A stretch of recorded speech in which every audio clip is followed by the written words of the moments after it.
예수님의 이 땅에 많은 사람들에게 하나님의 진리의 말씀을 전파하셨습니다.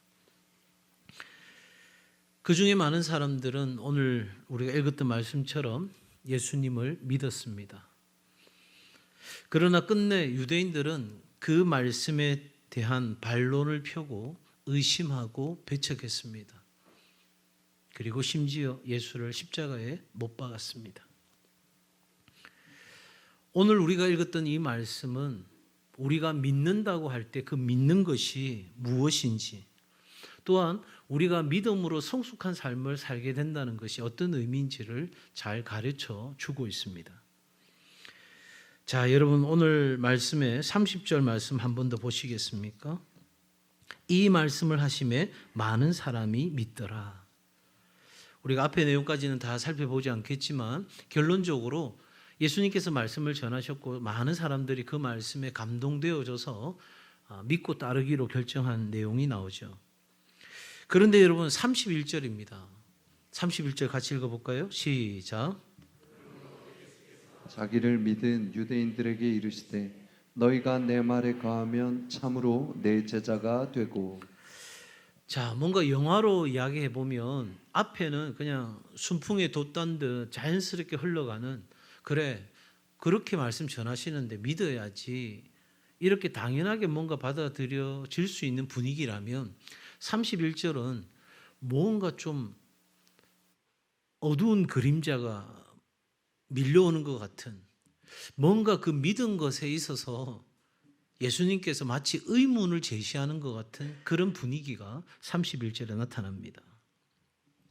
그러니까 사람들이 믿는다고 말하고 믿고 따라가겠습니다라고 말하는데 예수님이 생각하는 믿음의 어떤 정의, 그리고 믿는 삶의 도리, 그리고 그 믿음의 삶의 행함, 이런 것들과 지금 이 사람들이 믿겠다고 하는 이 말은 굉장히 차이가 있다고 여기시는 것 같은 그런 분위기를 우리는 본문에서 읽을 수 있습니다.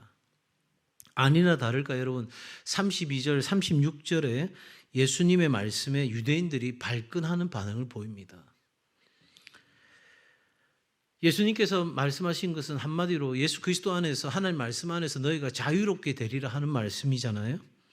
그러니까 유대인들이 이렇게 되묻는 거예요. 당신이 무슨 권위로 우리에게 자유롭게 할 수 있다고 이야기하느냐는 거예요. 더 열이 받는 건 뭐냐면, 아니 우리가 지금 자유로운데, 우리가 이렇게 자유롭게 살고 있는데 우리가 왜 어딘가에 매여 있는 종과 같은 그런 신세라고 우리를 취급하느냐는 거예요. 좀 굉장히 기분 나쁘지 않겠어요? 아니 자기는 막 자유롭다고 생각하고 그걸 자랑하고 뽐내고 살아가는데 내가 가서 그 사람한테 이렇게 이야기하는 거예요. 당신은 자유롭지 못한 거예요. 그런데 그렇게 말하는 내가 자기보다 훨씬 더 부자연스러운 것 같은 나사렛에서 선한 것이 날 수 없는 그 지방에서 초라한 한 젊은이가 와가지고 말씀에 깊이 있게 수십 년을 연구한 그 사람에게 당신은 자유롭지 못합니다. 당신은 진정한 진리를 깨닫지 못했습니다. 이렇게 이야기하면 그 사람들이 아이고 젊은이요 제가 참 부족했습니다. 이렇게 할까요? 아니면 무슨 소리 하노 지금? 네가 알면 얼마나 알았어? 내가 이렇게 자유롭게 살아가고 있는데 보잘것없는 네가 무슨 진리를 말하고 자유를 말해? 얼마든지 그럴 수 있는 상황인 거죠. 또한 이들은 본래 아브라함의 자손임을 자랑했습니다. 그러니까 아브라함의 자손은 그 조상의 권위로 그 아브라함의 자녀라는 것만으로도 그들은 자유한 존재들이었어요. 우리는 이방인과 같지 아니하고 아브라함의 자손입니다. 하나님이 택한 그 백성입니다. 하나님 나라의 그 백성입니다. 이걸 그들은 굉장한 프라이드로 여기는 사람들이었기에 지금 예수님이 너는 자유롭지 못하다, 너는 진리를 알지 못하고 있다 하는 이야기에 발끈하는 거죠. 실상 우리가 아는 것처럼 오늘 이 본문 속에서의 이야기가 아니더라도 우리가 계속해서 바울 서신을 보게 되면 이들이 얼마나 부자연스러운 삶을 살고 있는가를 알게 됩니다. 갈라디아 교회에서도 그와 같은 장면이 나타나잖아요. 복음으로 자유케 되었는데도 여전히 할례 문제로 유대인 기독교인과 이방 기독교인 간에 갈등이 있는 것을 보게 되면 얼마나 우리가 진리 안에서 자유한다는 게 쉽지 않은 걸 알고 있습니다. 예수님은 고집과 편견으로 똘똘 뭉친 거짓된 특권의식에 살아가는 사람들에게는 참 자유가 없을 수 있다는 걸 너무나 잘 아시는 거죠. 그냥 그 자체로 스스로가 기만을 하는 거예요. 나는 이렇게 아브라함의 자손이고 어릴 때부터 율법을 알았고 그래서 나는 이렇게 살아가고 있고 나는 이런 제사의식을 한 번도 빠뜨린 적이 없고 그래서 나는 이렇게 성실하게 하고 있으니까 나는 하나님의 자녀고 충분히 나는 자유한 사람이야 라고 이야기하는데 예수님은 거기에 대해서 반론을 제기하시는 거예요. 그리고 그들이 덮어쓰고 있던 굴레를 벗어나게 해 주시려고 이 말씀을 하신 겁니다. 참으로 하나님을 믿는 바가 무엇인지 우리에게 분명하게 가르쳐 주십니다. 유대인들이 처음에 믿었다고 했을 때 그렇게 예수님 말씀하시니까 많은 사람이 믿더라 할 때에 그 믿음이라고 하는 것은 실상은 어떤 겁니까? 내 마음에 드니까 내가 생각한 대로 말해주니까 거기까지는 딱 맞는 거예요. 그럼 그렇지. 내가 지금 알고 있는 진리 저 사람도 이야기하네. 야, 저 사람 참 괜찮은 사람이야. 좀 현명한 현자야. 지혜로운 사람이야. 그러니 저 사람이 말하는 거 믿어도 되겠어. 그렇게 생각하고 믿었는데 예수님이 전하신 말씀의 의도를 보다 더 명확하게 풀어서 선명하게 드러내시자 믿는다는 것이 무엇인지 분명하게 드러내시자 많은 사람들은 혼란스러워하며 분노를 나타냈어요. 예수님께서 지적하고 있는 핵심 중에 하나는 뭐냐면 믿는다는 것이 우리 안에 일어나는 어떤 종교적인 성향, 내가 그냥 나는 그냥 신이 있다는 거 너무 쉽게 믿어지고 그냥 그 신에게 나아가는 것, 이름 모를 신에게도 얼마든지 나아갈 수 있는, 그러니까 그냥 덮어놓고 나는 믿는다. 좋은 긍정적인 측면에서가 아닌 부정적인 측면에서 뭐 어느 신이라도 상관없다. 나는 그냥 내한테 복을 주고 내한테 돈을 주고 내한테 기쁨을 주는 신이라면 무슨 신이든 다 오케이. 이런 종교적인 성향이나 또 내가 갖고 있는 신앙에 내가 열심을 낸다. 나는 새벽도 없고 밤도 없고 나는 내가 믿는 그 종교에 얼마나 열심인지 모른다. 여러분 백일지성 쉬운 거 아니잖아요. 그죠? 365일 공을 들인다. 여러분 쉬운 문제가 아니에요. 새벽마다 밤마다 정한수를 떠놓고 빈다. 여러분 보통 정성이 아니에요. 예수님은 우리가 어떤 종교적인 성향을 갖고 어떤 우리가 종교 행위에 열심을 내는 게 그게 믿는다는 것에 대한 정의가 될 수 없다고 가르치십니다. 또한 세속적인 것이든 고상한 것이든, 그러니까 나는 다른 건 모르겠어. 그냥 내 먹고 사는 문제 해결해 주는 하나님이면 좋겠어. 그렇게 세속적인 생각을 갖고 있는 것이든 아니면 나는 정말 이 땅 가운데서 진정한 자유와 평화를 위해서 나는 살아가기를 원하고 그렇게 고군분투하고 살아가는 데 있어서 하나님이 내 기도에 응답해 줬으면 좋겠어. 뭔가 이타적인 좀 더 고상한 그런 어떤 내 욕구에 충실하게 응답해 주시는 신을 믿는 것도 믿음이 아니에요. 누가 말하는 예수님이 말씀하시는 믿음은 아니에요. 다시 말하면 내 손바닥 위에 하나님을 올려놓고 내 마음대로 조정할 수 있는 그런 신을 우리는 꿈꾸죠. 표정들이 목사님 저는 전혀 그렇지 않습니다. 하지만 마음 안에 한번 돌아보세요. 내가 원하는 대로 해줄 수 있는 그런 신을 어느새 우리는 찾고 있는 거예요. 그래서 그렇게 안 해주면 힘들어하고 아파하고 짜증내고 실망하고 우리는 믿어봤자 소용없다 생각하고 믿음의 길을 떠나버립니다. 잘 한번 생각해 보자고요. 믿는다는 건 예수님께서 한결같이 일관되게 우리에게 가르치는 것은 예수님의 가르침을 따라가는 거예요. 예수님의 삶을 주목하고 예수님의 발자취를 따르고자 하는 삶. 그러니까 내 뜻대로 뭔가를 이루어야 되겠다. 내가 원하는 대로 가져야 되겠다. 내가 원하는 것을 채워주셔야 되겠다. 그러면서 내가 원하는 내 입맛에 맞는 하나님을 믿는 게 믿음이 아니고 우리의 삶의 기준이 되고 우리의 삶의 근원이 되고 우리의 삶의 근본이 되는 예수 그리스도, 그 예수 그리스도를 닮아가는 것이 믿는다는 것이다. 내가 믿음을 가졌다 하는 이 말. 여러분, 심지어 내가 세례를 받았어요. 그런데 내가 하나님을 떠나 있어요. 그게 과연 믿음입니까? 과연 그 세례 받을 때 진짜 믿음으로 세례 받은 건가요?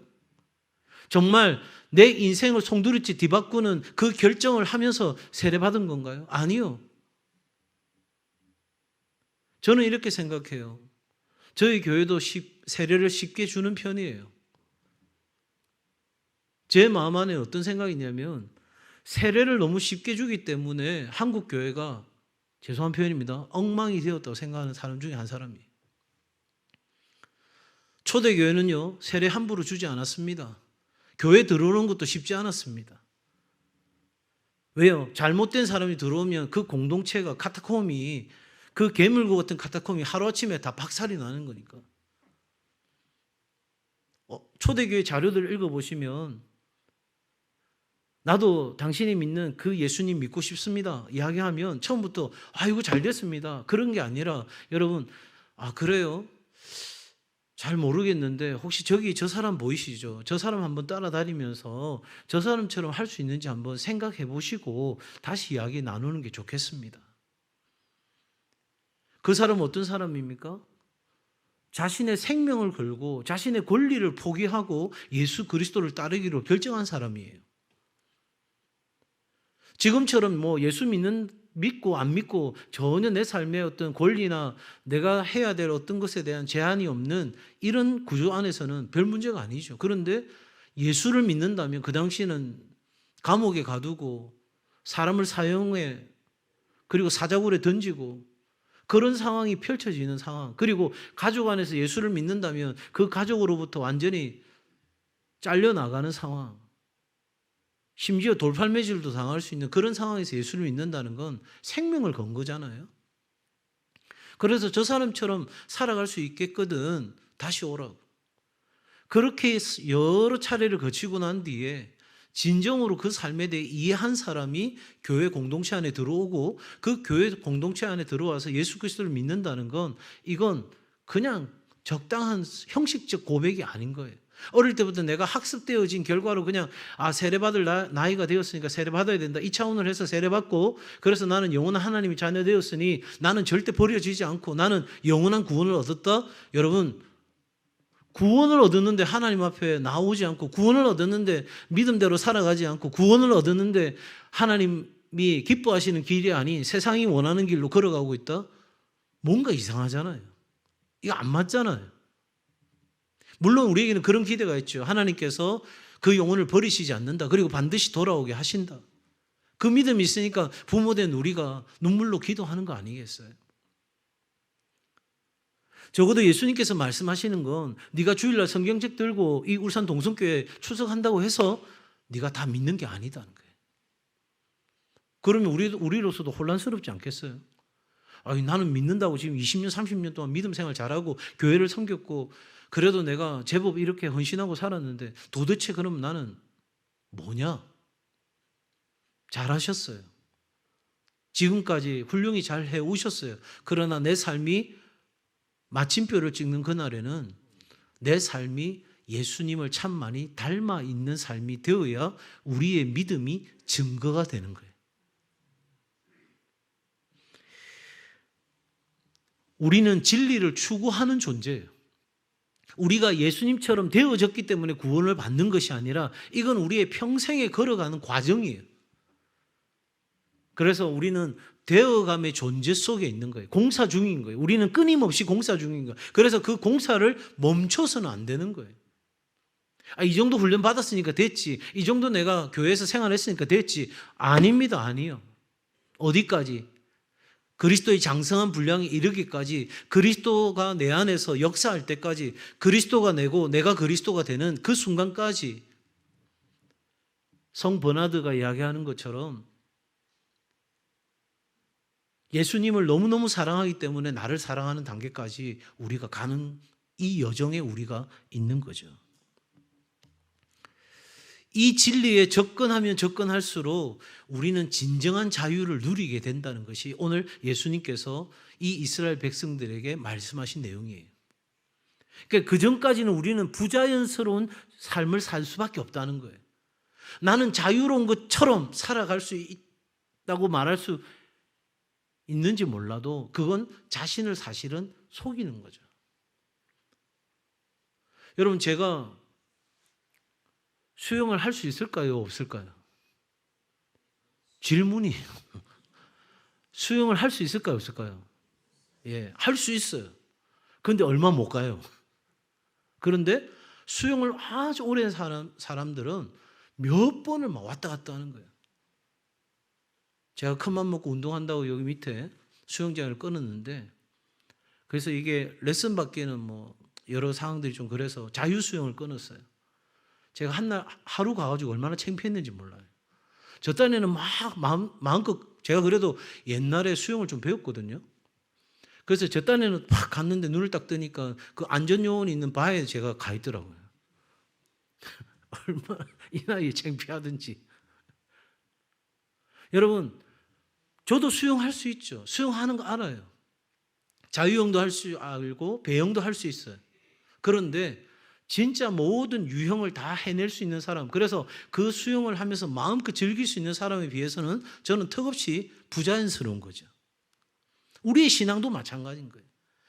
단 이건 세월이 말해주는 게 아니에요.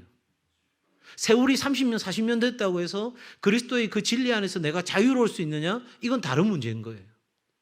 운동이나 어떤 기술적인 건 오래 하면 이제 막 시작한 사람보다 나을 수는 있지만, 여러분, 이 진리는요, 먼저 된 자가 나중되고 나중된 자가 먼저 될 수 있는 거예요.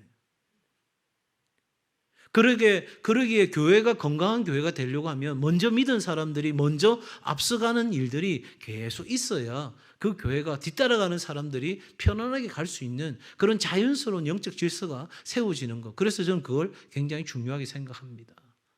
자, 이제 우리가 예수 그리스도를 알고 진리를 알면 더 자유로울 수 있다고 말씀드렸어요.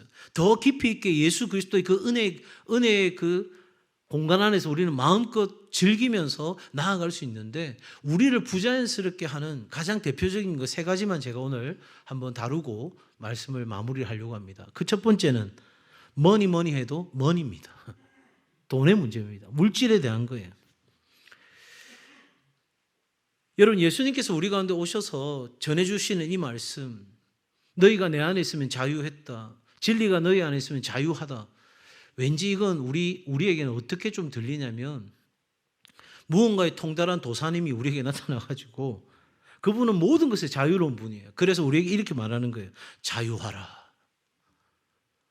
그런데 우리가 너무 힘든 건 뭐냐면, 우리를 얽매이는 것들이 있는 거죠. 우리를 부자연스럽게 만드는 것들이 있다는 겁니다. 자, 여러분, 그 중에 하나가 바로 물질이라고 제가 말씀드렸어요.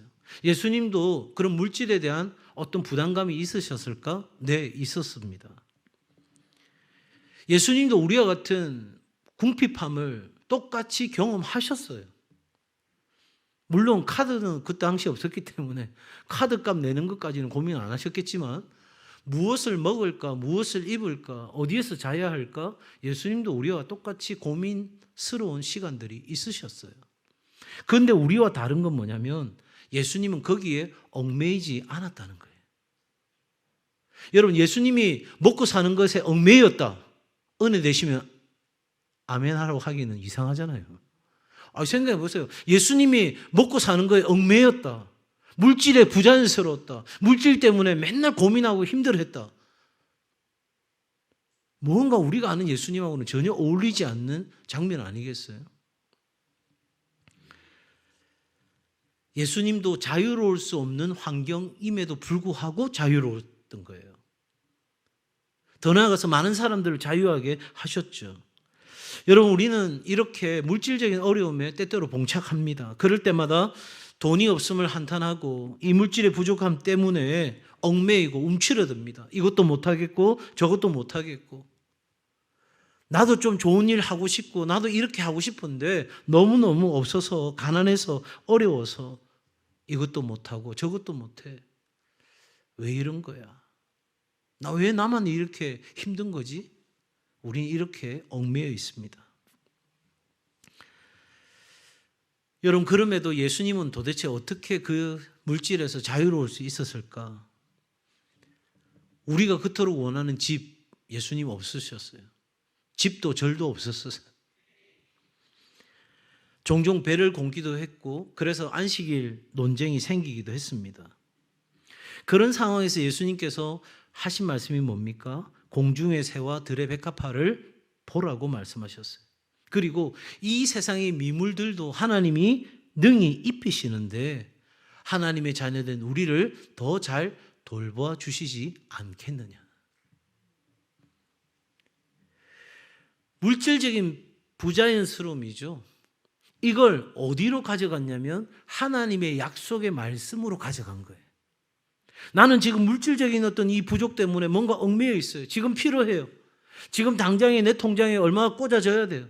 나는 그것 때문에 너무너무 지금 안타까워하고 있어요. 그런데 거기에 내가 얽매이지 아니하고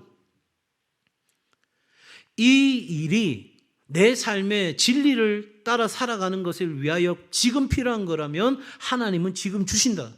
그러나 그것이 아니라면 하나님은 내 생각과 다른 또 다른 하나님의 선하신 계획이 있을 것이다.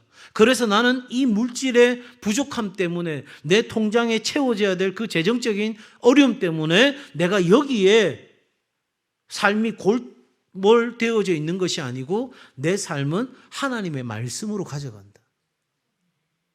사람이 떡으로만 살 것이 아니요 하나님의 입에서 나오는 말씀으로. 여러분, 말씀은 뭘 이야기하는데요? 내가 너희 쓸 것을 모든 쓸 것을 풍성히 채우시리라. 아멘을 안 하시네. 하나님이 하늘에 속한 신령한 복을 우리 가운데 채우시는 분인 줄 믿습니다. 모든 것이에요. 모든 것. 일부만이 아니라 그를 향하여 우리의 가진 바 담대한 것이 이것이니 물질이 없어요. 어려움이 있어요. 여전히 나는 이것 때문에 얽매일 수밖에 없는 환경이에요. 그런데 나는 여기에 얽매이지 않기로 결정하는 거예요. 그 돈이 있고 없음이 내 인생을 결정하도록 내버려 두지 않는 거예요. 통장에 그렇게 2천만 원, 3천만 원 꽂히지 않아도, 그래서 내가 원하는 대로 되지 않아도 하나님은 내가 궁극적으로 살아가고 싶은 그 삶을 향해 하나님은 반드시 역사를 이루실 하나님이기에 나는 지금 내가 이 물질 없음에 매몰되어 있지 아니하고 나는 전적으로 하나님을 신뢰하고 살아가기로 결정하는 것. 이것이 우리가 물질에 얽매이지 않는 삶의 결단인 거예요. 우리가 이 진리 안에 있지 않으면 우리는 자유로울 수가 없는 거죠. 자, 두 번째, 우리 감정적인 문제를 가지고 한번 이야기해 보십시다. 우리를 자유롭게 못하는 감정, 대표적인 게 두려움이죠. 사람들의 이목과 관심으로부터 자유롭지 못한 경우를 자주 경험합니다. 제가 늘 마음에 새기고 있는 것이 있는데, 사람이 용서해도 하나님이 용서치 않는 죄가 있고 하나님이 용서해도 사람이 용서하지 않는 죄가 있어요. 참 아이러니하죠. 특히 우리는 체면, 사람들이 뭐라고 말하나, 이중적인 것들이 우리 안에 깔려 있죠. 네 본심이 뭐야? 네가 말하고 싶은 게 뭐야? 지금 입으로 말하는 것과 마음 안에 있는 생각이 다르니까 질문하는 거잖아요. 사람들은 다른 사람의 이목에 묶여 있습니다. 그 사람들이 나한테 뭐라고 말할까?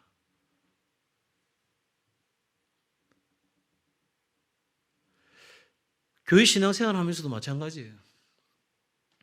조금 신앙생활이 세월이 가면 서로 이제 아니까 가능하면 아킬레스건을 건드리지 않으려고 하고, 또 그 사람이 나 없을 때 어떤 말을 할까 걱정도 되기에 서로 관계를 가져가는 것에 있어도 신경이 참 많이 쓰이죠. 누군가를 험담하는 사람은 더더욱 같이 있다가 어디를 가지를 못해요. 내가 하고 나면 어떤 사태가 벌어질지 모르니까. 여러분, 우리의 정체성이 분명하지 않으면 여기에서 자유로울 수가 없는 거예요. 내가 누구인지 정확하게 알지 못하면 우리는 자존감을 갖고 살아가야 되는데 나는 사랑받을 수 있는 존재다. 나는 뭐든지 할 수 있다. 하나님이 나를 사랑하신다. 그래서 하나님 나에게 모든 것을 주신다. 이러한 어떤 믿음, 확신을 갖고 살아가야 되는데 자존감을 갖고 살아가는 게 아니라 자존심을 갖고 살아가는 거예요. 자존심. 이건 다른 거예요. 남이 나를 어떻게 보느냐인 거예요. 자존감이 높은 사람은 한번 따라해 주실까요? 나도 공주고 니도 공주다. 예, 나나 니나 다 공주예요. 그런데 자존심이 높은 사람은 어떻게 사느냐면요. 한번 따라할까요? 나는 공주고 니는 무술이다. 예, 나는 공주고 니는 무술인 거예요. 이렇게 되니까 여러분 다른 사람들의 평가에 나 자신을 넘겨줄 수밖에 없어요. 특히 이제 5월 달에 제가 그래도 우리나라의 대표적인 가정사역 하시는 분들 제가 여러분을 우리 교회에 초대했습니다. 자녀 교육, 부부 특강, 가정에 대해서 다양한 각도에서 가정을 치유하는 것에 대한 그래도 한국에서 제법 괜찮은 강사님들을 모셨어요. 여러분 중요한 건 뭐냐면 어릴 때부터 아이들이 그렇게 자존감이 높은 아이가 아닌 자존심만 채워가는 아이로 길러내면 그 아이는 언제나 당당한 것 같지만 사실은 너무 취약한 상태로 살아가는 거예요. 그래서 남에게 보여줄 게 없으면 하루아침에 다 무너지는 거예요. 무시당하면 견딜 수 없기 때문에 자기를 계속해서 포장하는 거예요. 사람들이 원하는 옷을 계속 갈아입는 거죠. 여러분 목회도 마찬가지예요. 고인이 되신 빌리 그레함 목사님 그렇게 말씀하셨어요. 성도들이 원하는 목사를 딱 만들어 놓으면 괴물이 나올 거라고요. 어떤 사람은 저를 보고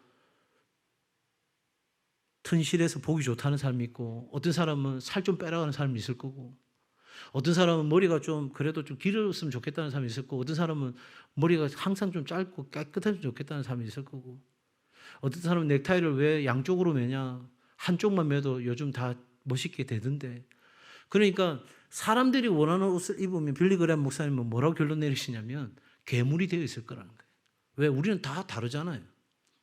그래서 이렇게 사람의 인정을 구하고 두려움 속에 살아가는 사람은 교회 속에서 남이 원하는 옷을 입는 거예요. 빨간 옷을 입었다가 저 사람 마음에 안 든다니까 노란 옷을 걸쳤다가 또 이것도 마음에 안 드니까 초록색 옷을 입었다가 계속 그러다 보니까 나중에 어떤 일이 벌어져요?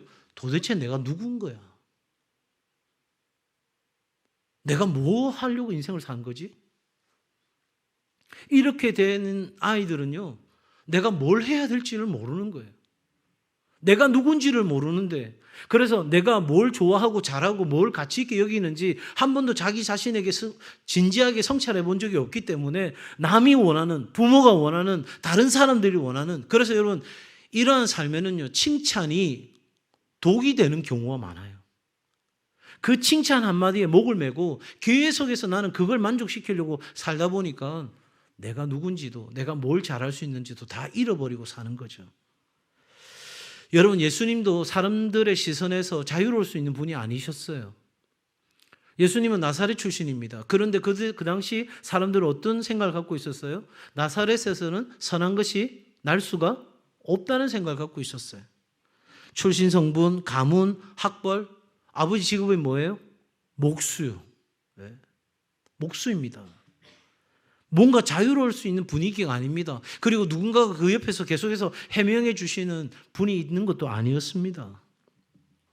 그럼에도 예수님은 모든 것을 극복하셨습니다. 예수님은 자신의 정체성에 대해서 분명히 알았습니다. 내가 누구인지 알았고 내가 이 땅 가운데 왜 존재해야 되는지 내 인생 목적에 대해서 분명히 아셨습니다. 하나님은 자신을 이 땅 가운데 보내신 그 아버지는 내가 하나님으로서 이 땅에 존재할 수 있지만 스스로 나를 제한하고 이 땅 가운데 왔을 때 나를 통해서 이루시고자 하는 하나님의 사명이 무엇인지를 아들 예수는 아신 거죠. 세례를 받을 때도 하늘에서 음성이 들립니다. 그 음성을 조금도 의심치 않습니다. 여러분이 세례받는 그날에도 하늘에서는 음성이 들렸을 것입니다. 예수님은 과거의 이력으로, 가문으로, 환경으로 예수님을 평가하려는 세상의 도전을 과감하게 물리쳤습니다. 과거에 얽매이는 존재가 아니고 어쩔 수 없이 주어진 환경 때문에 만들어진 존재도 아니라고 예수님은 생각하신 거죠. 예수님은 매일 새롭게 하나님의 부르심 앞에 응답하고 그래서 나를 하나님의 그 사명을 감당할 수 있는 자로 만들어 가시는, 그래서 되어져 가게 하시는 하나님의 그 역사를 신뢰하고 따라갔던 것입니다. 그렇기 때문에 내 지나온 과거, 이력, 학벌, 집안, 외모 이런 것들에 얽매이는 것이 아니고 거기에서 자유로울 수 있는 거죠. 왜요? 그건 내가 할 일에 비해서는 아무것도 아닌 거예요. 여러분 오늘 새벽에도 말씀 나누었지만 예수님이 이 땅 가운데 오셨음을 누구에게 알리셨어요? 목자들에게요. 무시당하고 보잘것없는 직업을 가졌던 그 목자들에게. 부활의 소식을 제일 먼저 전한 사람 누굽니까? 여자예요.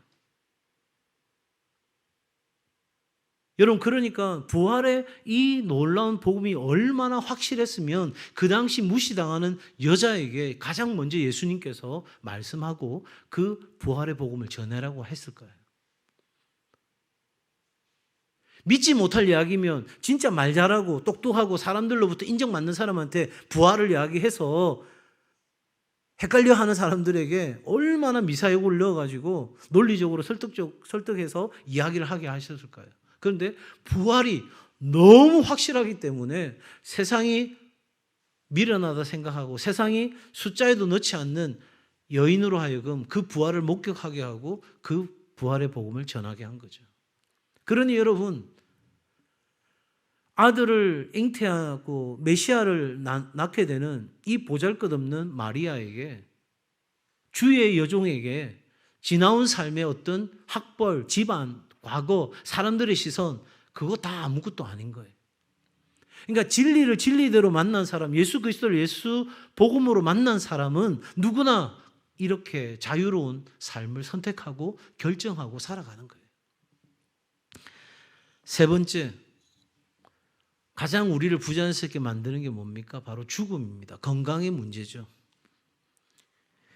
우리는 늘 건강과 이 죽음 때문에 부자연스럽습니다.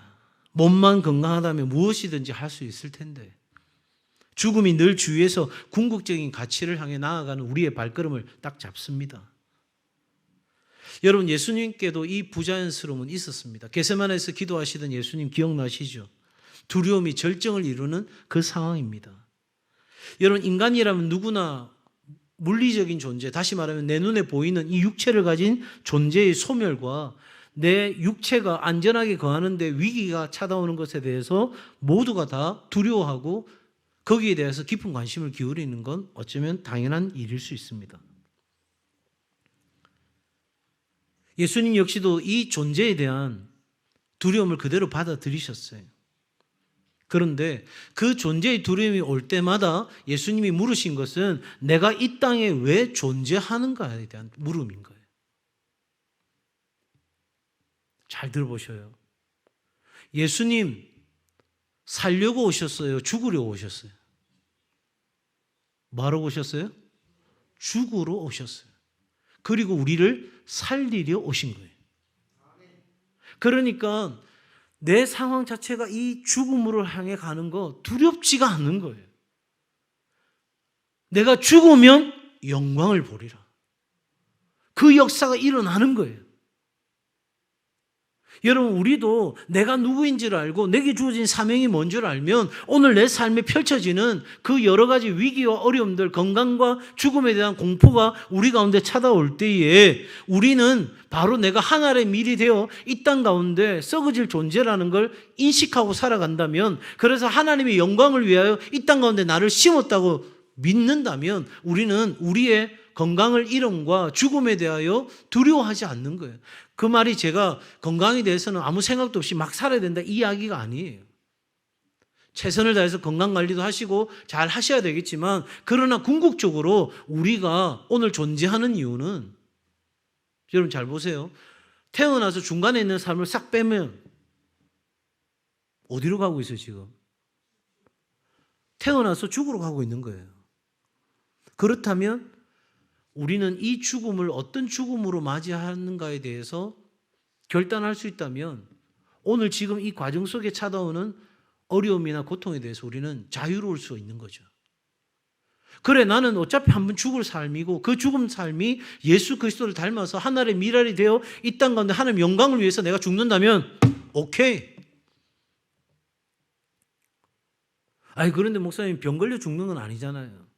여러분, 죄로 인한 질병이면 우리는 반드시 극복해야 돼요. 이겨내야 돼요. 우리 안에서 죄로 인한 그 문제라면 사단에게 틈을 내어줘서 질병의 영이 우리를 공격하고 우리를 파괴시키려고 한다면 우리는 예수 그리스도의 보혈과 능력으로 반드시 이겨내야 돼요. 그러나 내가 그 질병을 통해서 하나님이 나를 통해서 영광 받으시기를 원하시는 거라면 기꺼이 내가 하나님 일이 되겠다는 결정이 우리 가운데 있을 때 우리는 죽음의 공포에 벌벌 떠는 인생이 아니라 누구보다 당당하게 자신감 있게 오늘을 살아갈 수 있는 진정한 자유를 갖고 사는 거죠. 예수님은 대속의 제물로 자신을 줘야 한다는 사실을 너무나 잘 알았기 때문에 그 죽음의 공포로부터 그 부자연스러움으로부터 자유할 수 있었습니다.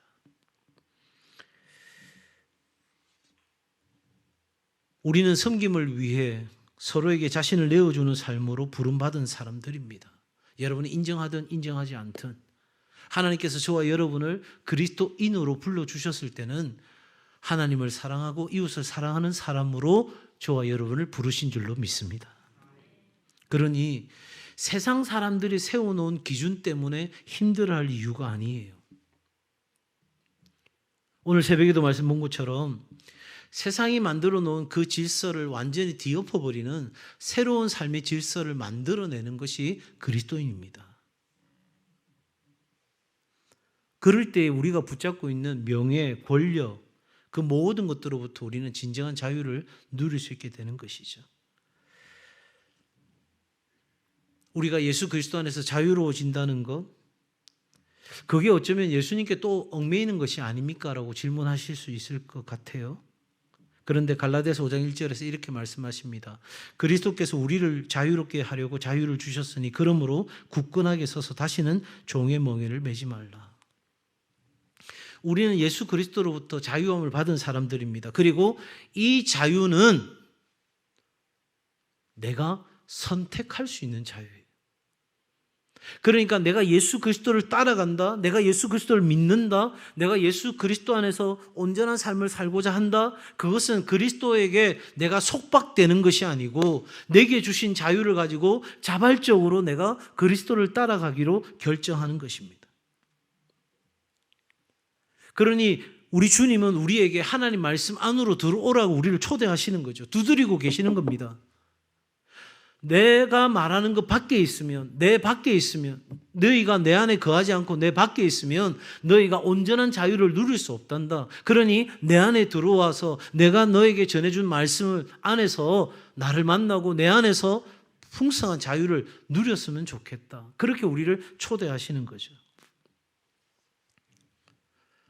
여러분, 우리를 부자연스럽게 만드는 물질, 사람들의 인정, 권력, 힘, 죽음, 건강을 잃을까에 대한 이 모든 두려움들 세상의 방식으로 해결하려고 하면 훨씬 더 우리는 더 부자연스러워집니다. 예수님은 자유함을 얻기 위해 어떤 외부적인 조건에 의지하지 말고 우리 있는 모습 그대로 가지고 하나님의 말씀 안으로 들어가야 하는 거예요. 나를 부자연스럽게 만드는, 나를 자유롭게 하나님의 은혜를 경험할 수 없게 만드는 어떤 것들이 있다면 그걸 가지고 이거 어떻게 해결해야 돼? 이거 어떻게 해결해야 돼? 이게 아니고 이걸 가지고 그대로 하나님 말씀 앞으로 가져가는 거예요. 하나님 모든 것을 구하라고 하셨기에 구합니다. 하나님 영광을 위해 필요한 것이라면 주십시오. 여러분, 우리는 자녀의 기도가 필요한 거예요. 죄송한 표현입니다. 거지 발사기 같은 기도가 아니고 한 푼 주십시오 하는 그런 어떤 비굴한 기도가 아니고 우리가 왕의 자녀로 살아간다면 우리는 자녀의 기도가 필요한 거예요. 하나님, 내가 하나님을 위하여 전적으로 살아가는 거 아시잖아요. 내가 진리 안에서 자유한 거 아시잖아요. 그런데 내 삶을 얽매이는 이러한 도전이 찾아왔습니다. 그런데 내가 이것 바라보지 아니하고 하나님 내게 주신 약속의 말씀을 의지하고 그 말씀대로 나아가기를 원합니다. 하나님 말씀대로 내 삶에 이루어 주옵소서. 그렇게 우리는 믿고 가는 거예요. 우리에게는 두 가지 실제하는 것이 있어요. 하나는 현실이고요. 하나는 믿음 안에서 받아들이는 해석된 실제인 거예요. 그러니까 지금 이 실제는 내 눈앞에 펼쳐진 현실이에요. 물질의 어려움, 건강의 어려움, 그 현실이에요. 그런데 또 하나의 실제가 있는데, 또 하나의 현실이 있는데, 이 상황을 내가 믿음으로 해석한 나의 실제가 존재하는 거예요. 그런데 이 둘의 개입이 너무 큰 거예요. 그래서 사람들이 뭐라고 생각하냐면 믿음은 믿음이고 삶은 삶이야. 주일에 예배는 드리겠는데 그냥 월요일부터 토요일까지는 내가 열심히 사는 거야.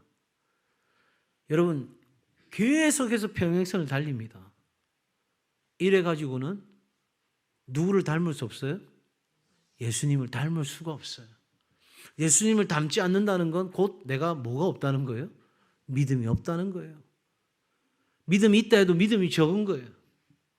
여러분, 내 눈앞에 보이는 현실과 이 현실을 믿음으로 해석한 내 삶의 실제가 좁아지는 것, 이게 바로 경건인 거예요. 여기에 우리의 끊임없는 경건 훈련이 필요한 거예요. 계속해서 적용하는 것들이 하나님의 말씀을 내 현실에다가 대입시켜서 계속 적용하고, 그래서 이 갈라져 있는, 평행을 달리고 있는 이 현실과 내가 현실을 해석한 믿음의 실제가 일치가 될 때까지 우리는 끊임없이 내 안에서 분투가 이루어져야 되는 거예요. 싸워야 되는 거예요. 그냥 가만히 내버려 둘 일이 아니에요. 제가 신방하면서 너무 마음에 답답하고 가슴 아픈 건 뭐냐면, 우리 가족들이 믿음에서 떠나 있는 삶에 대해서 너무나도 점점 더 우리가 익숙해져 가는 건 아닐까? 그런 두려움이 제 안에 있어요. 여러분, 언제라도 우리 앞에 무엇이 닥칠지 모르는 이 상황 가운데서 여러분, 이 두 가지 실제가 일치되는 삶을 향해서 우리가 끊임없이 투쟁하고 나가야 되는데 우리는 점점 더 그 격차가 벌어지고 있어요. 너무 안타깝잖아요. 이 중간에 코로나 팬데믹이라는 게 딱 들어오고 나니까요, 이거 좁히는 거 별 신경을 안 써요. 제가 종종 말씀드리지만 저는 지금 우리 울산 동성교회가 향후 5년 뒤에 10년 뒤에 존재할 수 있느냐를 갖고 고민하고 목회하고 뛰어가고 있습니다. 세우는 건 너무너무 어려운데 무너지는 건 진짜 한순간이에요. 진짜 한순간이에요. 우리가 끊임없이 이 현실과 이 현실을 해석한 믿음의 실제와 거리를 좁혀가는 이 경건의 훈련이 우리 가운데 계속해서 있을 때, 그래서 마침내 예수 그리스도의 현실이 내 삶의 현실이 되는 그 순간을 우리가 맞이하게 될 때 믿는다는 것이 무엇인지를 비로소 우리가 제대로 알게 되는 거예요. 그러기에 부모된 여러분들, 이 믿음의 경주를, 이 믿음의 훈련을 우리가 끊임없이 해 가셔야 되는 거예요. 먼저 믿음으로 주의 몸된 교회를 섬기시는 일꾼들이요, 여러분들이 그 길 앞에 서 주셔야 되는 거예요. 여러분들이 걸림돌이 되면 안 되는 거예요. 그냥 그 정도 해도 됩니다. 내 수준에서 이야기할 게 아니라 하나님 수준에서 말을 해야 되는데, 내 수준에서 괜찮은 사람이라고 판단되기를 원한다면 우리는 계속해서 내 뒤를 따라오는 사람에게 적당하게 해도 된다고 이야기하겠죠. 사랑하는 여러분, 상대적인 자유를 포기하고 절대적인 자유로 하나님 우리를 초대하고 계십니다. 그러므로 우리는 그렇게 살아갈 때 결과적으로 예수 그리스도의 제자가 되는 겁니다. 끊임없이 우리가 우리를 부자연스럽게 만드는 많은 것들이 있을 거예요. 오늘 이 밤에 그걸 놓고 기도할 텐데 여러분 그거 안에서 진정한 자유를 내게 달라고. 정말 그것에 내가 얽매이지 않는, 사로잡혀가지 않는 정말 누구보다도 당당하게 예수 그리스도를 닮아가는 삶을 살아갈 수 있게 해달라고 기도하는 이 밤이 되기를 주의 이름으로 부탁합니다.